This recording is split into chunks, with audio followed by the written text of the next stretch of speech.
Hey, welcome back to Little Gassie's Garage. So my wife asked me the other day, what's the build plan? And I thought about it and I realized she's never built a truck project. She's seen me beat my brains out on the MG. She's never been a part of it. And not in a bitchy way. I'm very lucky. She's supportive and thinks it's really kind of fun. And she's willing to help as much as she can. She helped out unload the Power Glide score just yesterday and is learning how we work on things. So I thought I'd go through and do a build plan video and share at least some of the vision. So insert hard rock phony music here and a logo.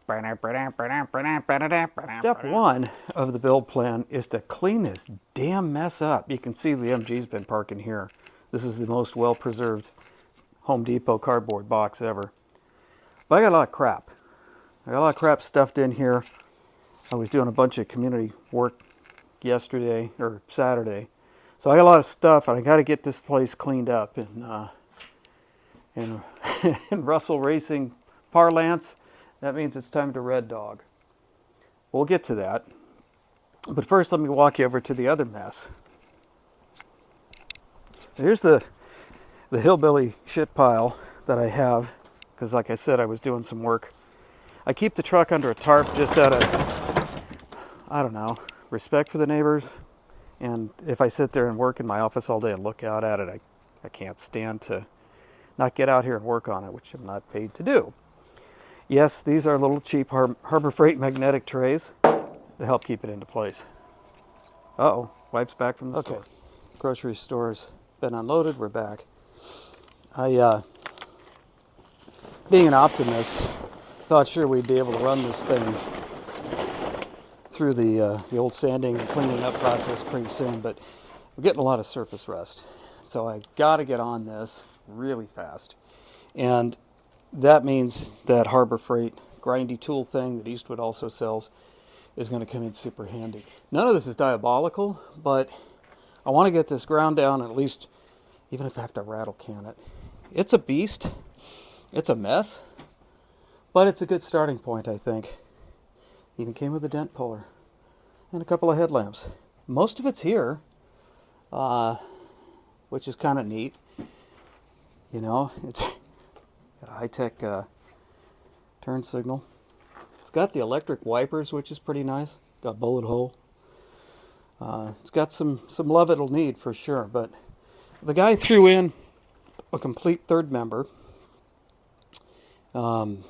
which was kind of funny. You can see these fenders. This fender's going to be quite a project. Good thing is he also threw in some spare fenders, so I think I can section them out to get them right. No glass really to say. Oh, and a surfboard for my tiki bar that I'm working on. It's not really a tiki bar, it's a lanai club. Anyway, so the build plan is going to be essentially start taking this thing apart and stripping panels. Now, the optimistic me, if you've seen any of the other videos, thought maybe we could save this 216, but it is seized up like big time. So it's going to have to come out, but I got to get these things preserved. I mean, this is just too much. Too much. And anybody who's been following any of my antics knows I went to Nevada and picked up a grill, as well as a couple of front fenders from 1.5 ton. So there's a grill there that's got to be cleaned up. There's one little bit of welding to do, and it's a paint quality. Not knowing this was a 3/4 ton, I realized how big this sucker is, and it's just kind of beefy. You can see I've got, running boards for storing things, and a starter.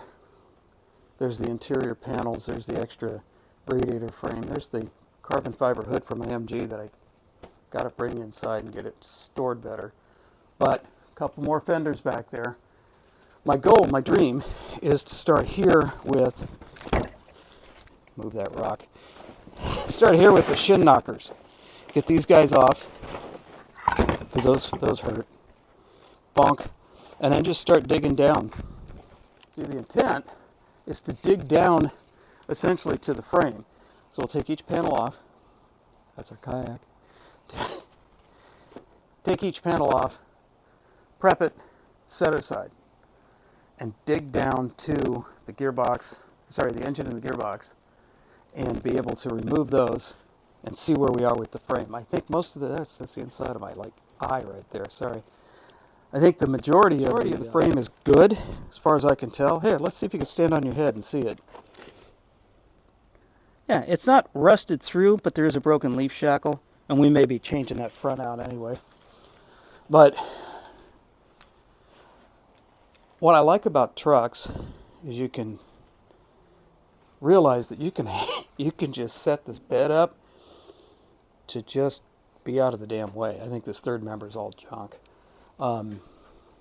But I'll get it up and out of the way. Running boards need some love. The guy had some decent running boards apparently, but there was so much snow it wasn't worth going back for.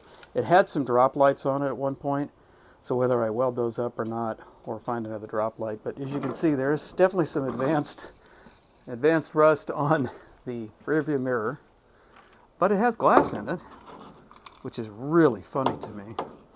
So that's kind of wall art, I think. Not real practical. I don't know. I think this is going to be a hell of an interesting build, and I hope to share a lot of it with the YouTuberverse.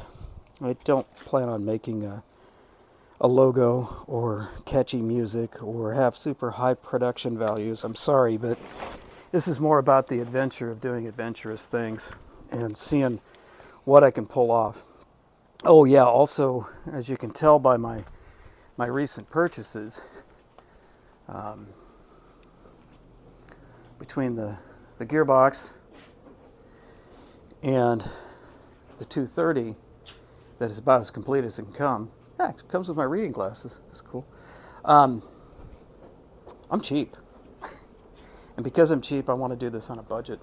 I'm not a rich person by any means, and I still work full-time, so does my wife. And because of that, this will be a budget build. I'm enjoying sharing some of this content, and I hope you enjoy it too. Maybe smash that like button, as the kids say. And yeah, that's an old shirt from work when we were ESPN branded.